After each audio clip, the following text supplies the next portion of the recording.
cher Dr Ibrahima Sall, directeur exécutif de Trust Africa, Monsieur le modérateur Abdoulaye Diané, Mesdames et Messieurs, chers invités, malgré un agenda chargé, j'ai tenu à délivrer un message pour cette édition 2020 de la conférence panafricaine sur les flux financiers illicites et la fiscalité pour vous exprimer mes vives félicitations pour votre noble combat visant à préserver les ressources de l'Afrique.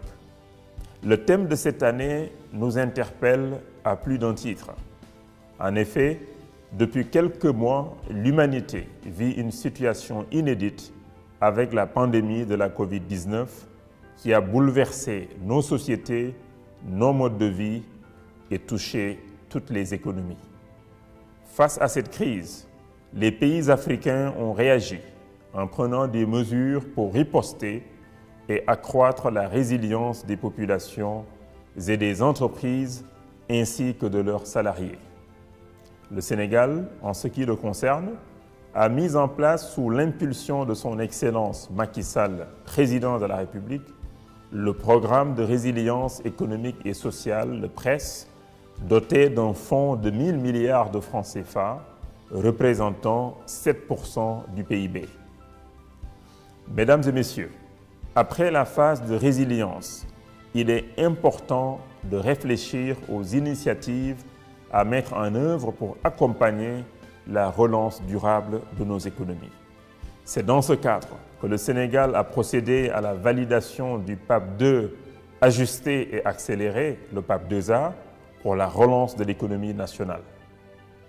L'Afrique que nous voulons après la Covid-19 doit être souveraine au plan alimentaire, sanitaire et pharmaceutique, doit être industrialisée pour la création d'emplois massifs, doit être productive et transparente à la faveur de la transformation numérique. C'est pourquoi le PAP 2A se focalise notamment sur la souveraineté alimentaire, sanitaire et pharmaceutique, l'industrialisation, la transformation numérique et la protection sociale. Mesdames et Messieurs, aujourd'hui, le défi le plus urgent à relever est celui de la mobilisation de ressources financières adéquates pour accompagner la relance des économies africaines.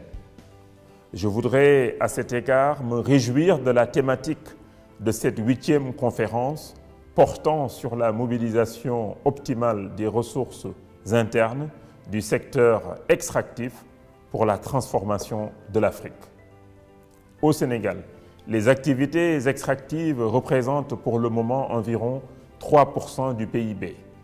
Toutefois, leur apport dans les ressources budgétaires reste encore modeste. L'ambition de notre pays en perspective de l'exploitation du pétrole et du gaz est de renforcer cette contribution. Cela passe d'abord par la mise en place d'un cadre juridique qui assure la transparence, la bonne gouvernance et la sécurité des flux. L'adhésion de notre pays à l'initiative pour la transparence dans les industries extractives illustre parfaitement cette volonté. Depuis cette adhésion, le Sénégal n'a cessé de renforcer le cadre de gouvernance des industries extractives. C'est à ce titre que notre pays va finaliser très prochainement le cadre légal pour la gestion et la répartition des recettes issues de l'exploitation des hydrocarbures.